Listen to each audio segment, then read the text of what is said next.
Good morning mga ka-premies! Welcome to Mommy Bibing! Please subscribe, share, like, comment, and hit the notification bell for the next video. Thank you so much! We're going to post office. I will get my Google AdSense. Turut, turut, turut, turut, turut, turut, turut. Ito yung Acacia, where the post office is. Tutut, tutut.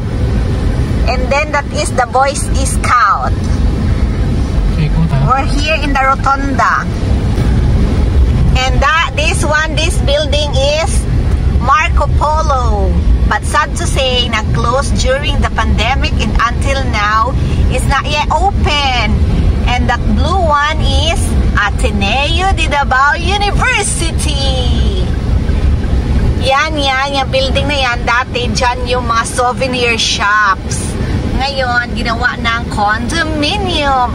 This is Ateneo de Davao University. And that is another condominium. Dati, ito dito, wala pa yan. Wala yan dyan, pathwalk na may shade. Ngayon, meron na. Tapos may ano na yan siya dyan, may park. Ito, City Triangle. Matagal na to, college pa kami. Yes, I will get my Google. So, ito na nga guys, nandito na nga ako sa post office ng Davao City. I-claim ko na yung aking Google AdSense. Kasi last time na pumunta ako dito, sabi ng personnel, wala pa daw ang aking Google AdSense. Mag-leave lang daw ako ng name, address, and telephone number.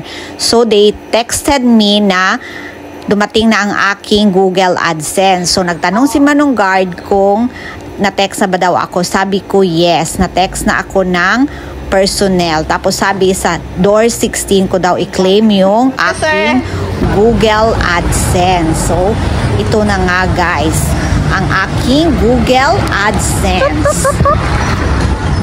Thank you Lord na dumating ang aking Google AdSense bago mag-4 months. Kasi sabi ni Google, bago daw mag-December, kailangan na verify ko na yung address ko. So, ito na nga. Nakuha ko na ang aking Google AdSense. Pero bago tayo matapos guys, itutour ko kayo around Davao City. The other area, the other side, the other street of Davao City. So, just enjoy watching guys. Just bear with me and enjoy the beauty of Davao City.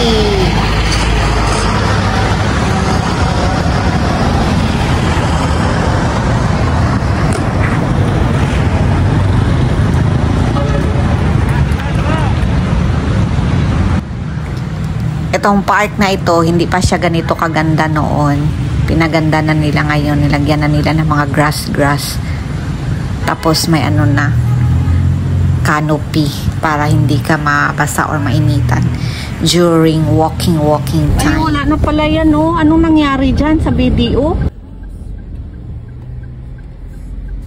So guys, tapos na tayo sa post office. Idadaan ko kayo sa tinatawag na Ponciano Street. Itong nasa right side ko, ito yung tinatawag na Davao Light ng Davao City. And then, itong street na binabaybay natin, this is Ponciano Street. This way is papunta itong City Hall. And on my right side is Kapitan Tomas School. And then, as you can see, yung pader nila ay pininturahan ng different kinds of Philippine folk dances. Ipo-focus ko ha para makita ninyo. See, it is different kinds of Philippine folk dances, right?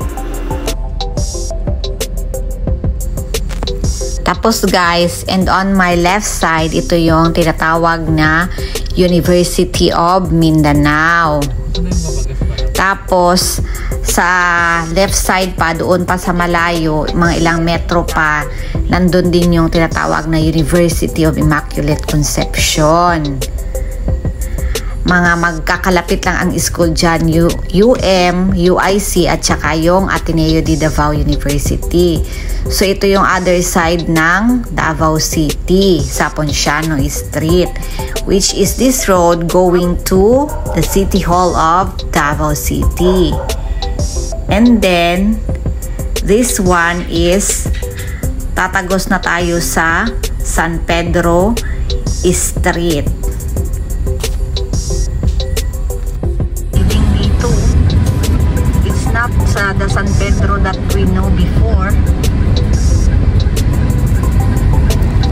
Ito yung kahabaan ng San Pedro Street na pinakita ko noon sa inyo sa previous na vlog ko about sa City Hall, kasi dito yung City Hall ng Davao sa San Pedro Street.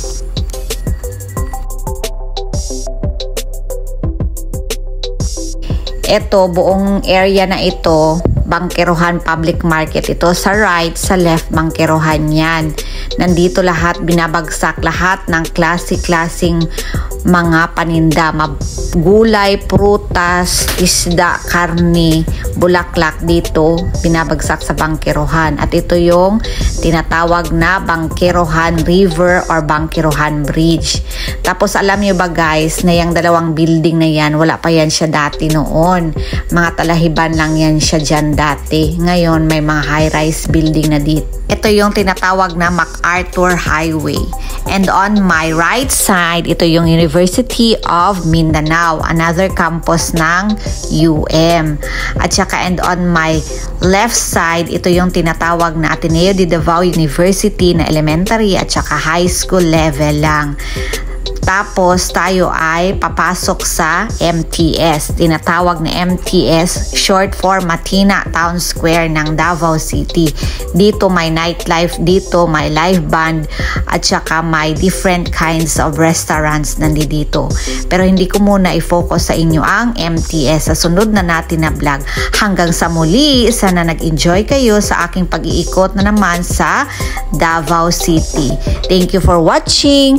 Please subscribe, share, like, comment, and hit the notification bell for the next video. God bless everyone. Bye!